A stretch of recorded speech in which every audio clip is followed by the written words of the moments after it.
Good evening and welcome to Left, Right and Centre. I'm Vishnu Shom. I'm broadcasting this evening from Lviv in western Ukraine. This is an area which is very much the hub of a lot of displaced Ukrainians coming across and attempting to get across to the border with Poland and other areas.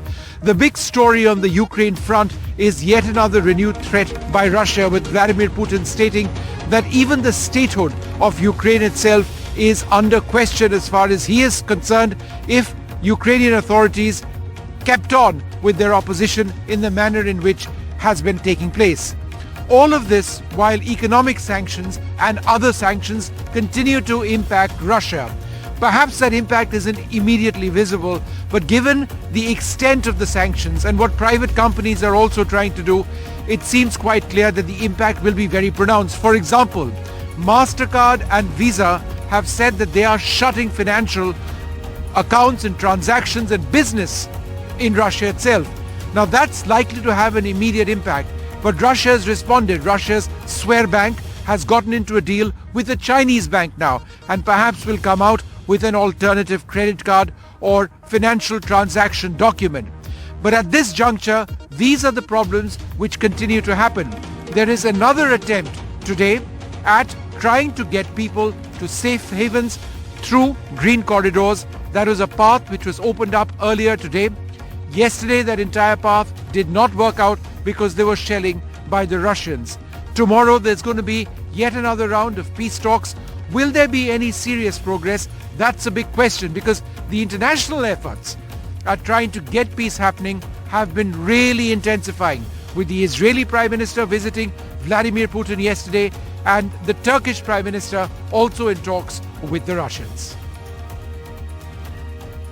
Well, earlier on in the day, I was at one of the universities affiliated with Lviv University itself, one of the colleges affiliated with Lviv University.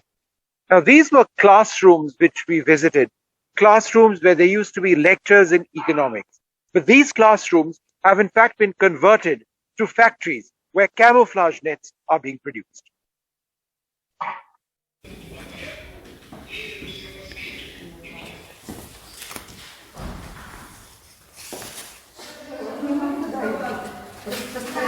Across various parts of Ukraine, there are efforts at trying to ensure that people are well protected. And that means that even universities and educational institutes like the one that you see over here are being converted for the war effort.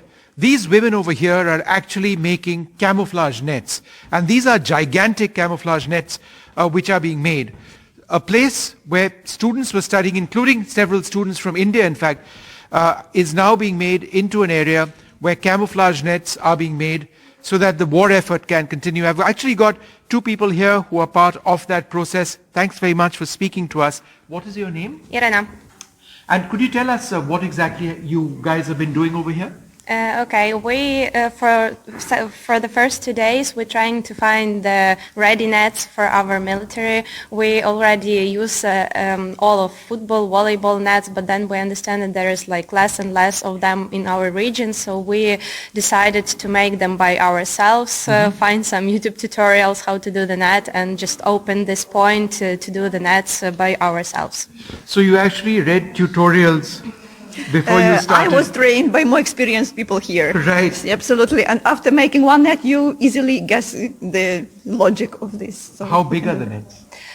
We are making like the small pieces, but then we, our military asked for the exact size, and we just put them together and do the exact size. So it can be like the small one or the giant one. Everyone that they need, we can do this. Yeah. They can be easily assembled afterwards into bigger pieces. Yeah. Ma'am, isn't it very sad that this should be happening in a place where people were being educated? I would not say that this is sad. I believe that people demonstrate now all these emotions and feelings that they have been collecting during education process. Yeah. And also it's necessary here certain skills. Sure. And also this is the place where, as I see, the young people get united. Right. They can discuss, they can support each other, they can even joke, they can, it's the source of energy, because there is not so many places elsewhere where they can come together and make useful job. Right. And ma'am, I didn't ask your name. My name is Lydia. Lydia. I'm not a student, I'm a grandmother. So you're a grandmom? Yes, I'm and grandmom. Your grandchildren are how old? Or My granddaughter is 2 years old. Is just 2 years She old. had the anniversary exactly during the war time. Wow, wow. No, but it is sad that a place for education is being converted to this effort. What does it feel like a young person yourself, having to be part of an effort where you're trying to save your country by doing anything, and in this case making nets? We try to do something to be useful, and it's like for our region it's more calm now, but you always check the news and there's a lot of negative, so here is the place that you can be useful and you can just forget about the war for a few minutes and don't check your phone and don't check the news. So that's interesting. Who are some of the others who are making these nets? I believe there are very different people. Majority, I would say that these are students. Right. Majority, as I have seen so Right. far. But also some people of elder generation also come here. Everybody who has time. This job is very useful for people who cannot spend too much time in the social jobs. Right. Because you can work here 2-3 hours and leave for your private reasons. It's like, for example, I have old sick mom and I need to leave every 3-4 hours. And what is this institution? It's a college? What is it's the university. It had a lot of institutes here, but this place it's like the Institute of Economics and Management, but there is no students because of COVID. They have like online lessons, so probably this place it was like the first time that they met. Right. Even. And how did you first decide to get involved in something like this? It was my idea to open this point here, so like I was studied here before, so I knew all the professors here at the university and this institute, and I just asked them if we can use this place for making the nets, and they say yes, and they are really helpful. They are staying with us, they help with everything here because it's easy to have the professor here who can like open all the places here with keys, so for us it's really great. Yeah. I sense your optimism, I sense the energy. So you feel you're ready for a long, protracted battle against Russia? Absolutely. We believe that enemy has no chance. Every building, every bush, every grandmother, every child, everybody will be killing enemies until they come here. Yeah. And you're ready to do the same? Yes, we do. Right till the end? Absolutely, till the end, no question. Yeah. And you feel, you're a young person, Yes, you feel it's the like same? the same. It will be only victory for us and anything else. You are incredibly brave women, and thank you so much for speaking to us, and thank you so much for being as optimistic as you are about this effort. And it's remarkable that you are doing what you are doing. Well, there you have it, an idea, and just listen to the words of a grandmother and a young person as well, and the courage which they show over here. There's no question of Russia winning. Every bush, every corner, every place, there are going to be people who are going to be taking on this Russian offensive. Well, joining us now, Professor Shivangi, who is at Sumy. She's an Indian student over there, and Dr. Diksha Pandey also at Sumy. That's one of the areas from where the government has been working, the Indian government has been working really hard to try and evacuate the remaining residents. What is your situation now, Shivangi? Is there any clarity on when you'll be able to get out? We have no idea. We got no advisory for us. We are told to wait. So yes, we are waiting for our chance to evacuate right now.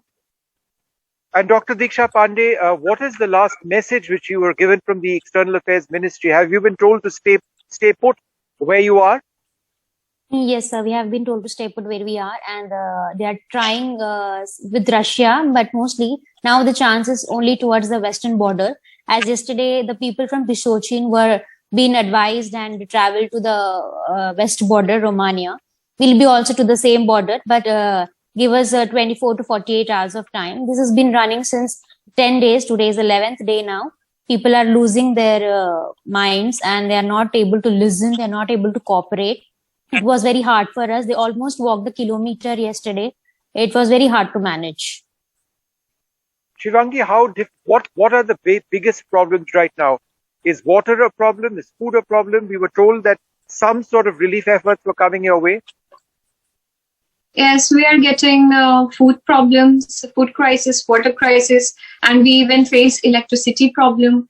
When it's evening time, we spend our night like in darkness. So it's very hard to cope up with all these situations right now. We are facing mentally, we are exhausted, and we are not stable. So we didn't expect this all thing. Shivangi, is the heating still working because it's bitterly cold? Is that still on? Heating is out. Yes, it's cold outside, but today it was very sunny. I think God is showing mercy on us. When we had water crisis, God showed mercy, and we got heavy snowfall. So we collected that and we used it for using for water, cooking or drinking. We used that snow. Right. Dr. Pandey, could you give us an idea of what's happening around you? Is there a great deal of shelling or attacks which you can see or hear? Yes, sir. There is a terror of bombardment and shelling all the way around. We are not being advised to step out even for a single thing. And food, water, and even sanitary pads, tampons are also being provided by Kusum Pharma. I don't think so that any Indian national or any foreign national is suffering here because of food and water, because definitely they are providing it on your requirement basis, and we are still surviving only because of them, because there was no on ground work from Indian embassy, no food providing, no water. It was all done by pharma people. So we are facing the terror. That is the main thing that is panicking everyone here. All right. Well, Dr. Pandey and Shivangi, I wish you the best of luck. And I do hope that you'll be pulled out of there as soon as possible, as soon as a route is made available. Hang tight over there. It's unbelievably difficult. Stay strong. Thanks so much for being with us. Joining us now from Kyiv, Natalia Lutsenko of ICTV. Thanks, Natalia, very much for being with us. What's happening now in terms of any Russian military offensive in the direction of Kyiv itself? Are there signs of increased shelling or attacks or anything of that sort? Hello, Vishnu. Well, while I was waiting here for our talk, there were a few bombs attacked nearby Kyiv, but I assume there was like in a suburb. I assume it's a Irpin and Bucha region. They're attacking them right now, but they promised not to attack while they were going. They opened the green corridor for people to be evacuated, but they started to shoot, and the family were exploded. They were just passing the mine. And they just exploded the whole family with the kids. So what I'm saying, so now in Kyiv, it's quiet. But in the suburbs, still I hear bombing, and I assume that's just some battlefield next to Kyiv. Is it your sense that a Russian, or are you being told that it's any time now that Russia could launch a major attack on Kyiv? Because in the last 72 hours, they've made very little progress towards Kyiv. Do you believe that tonight could be a fateful night? Well, as long as now it's really quiet, we're all waiting for something evil after, peaceful moments. So well, there is a sign that they are going to attack Kyiv. Of course, there always be, but maybe some missiles attack because they approaching Vinnytsia, which is closer to Kyiv. But for now, there is no signs that, for now, there is no missile attack. Right. And again, the same question which I asked you yesterday, how are you provisioned in Kyiv itself? Are you able to look after your basic needs, food, water, supplies? Well, actually, today we opened 10 headquarters in Kyiv that are just supplying food, water, and warm clothes to people in need, to the metro station, to the bombshell, and for disabled people. So actually, people are just working 24/7. Volunteers are just bringing them food, water, clothes, electric devices, and so basically, we are trying to cover all the needs, and the restaurants are working extra, just preparing lunches for the territory defense for women who are protecting territory of the capital of Ukraine.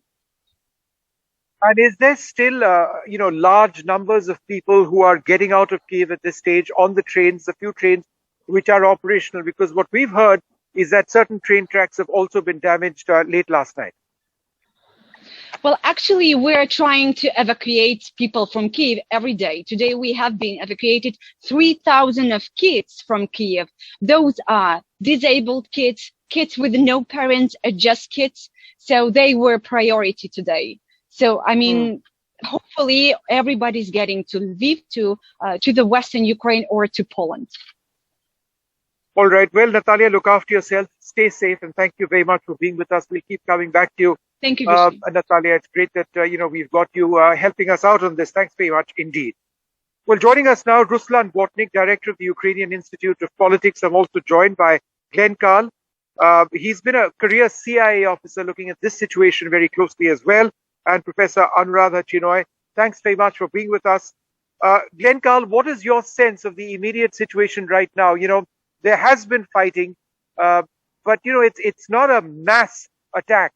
That's never really happened by the Russian forces. Is that still something that may still happen, or do you believe that it's going to be these small skirmishes, small attacks, relatively small numbers of casualties on civilians, which would, keep this as a protracted siege?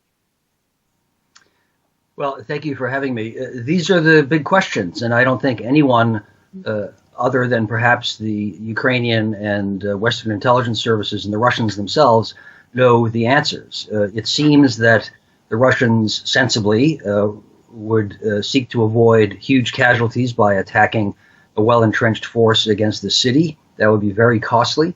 It seems that they're having inconceivable logistical problems that are the sign of, frankly, a poorly managed military effort. And the Ukrainians have been substantially more robust and capable in their response. The Russians haven't achieved, shockingly, air superiority, which is the first step in order to make a massive attack and mass armor, because if you mass armor without air superiority, you will be annihilated. These are the questions. The Russian doctrine has been, in a circumstance like this, to use artillery and rockets and simply to obliterate everything in their way. And I would expect that before a major assault on a well-entrenched, capable Ukrainian force. But we do not know. And Mr. Carl, that is the big worry, because, what comes next is the question that everybody asks. These pinpoint strikes or attempts at pinpoint strikes by the Russians haven't really achieved what they were trying to do. The big worry now is that if they indiscriminately open up with artillery or with even larger use of cruise missiles, or perhaps start bombing from the air, then you could see huge civilian casualties. I mean, this could be another Grozny type situation. Absolutely. I think that is in prospect. The counter to that is if the Ukrainians can receive or have received sufficient relevant weapons, then they could make life even more miserable for the Russians than they have. And I'm talking about the Javelin anti-tank missiles, Stinger anti-aircraft missiles, helicopters and aircraft, drones, some of which they've had. We've seen them use these to great effect, but not in sufficient numbers to make a decisive difference. But if they do receive that, and we've seen stunning images from colleagues of yours across the world of deliveries of these kinds of weapons to the Ukrainians from NATO, then this could explain the Russians' hesitation. As we're just seeing on the screen, that shooting down of helicopters and blowing up of tanks could occur exponentially more than we've seen. I mean, all scenarios in the future are hideous.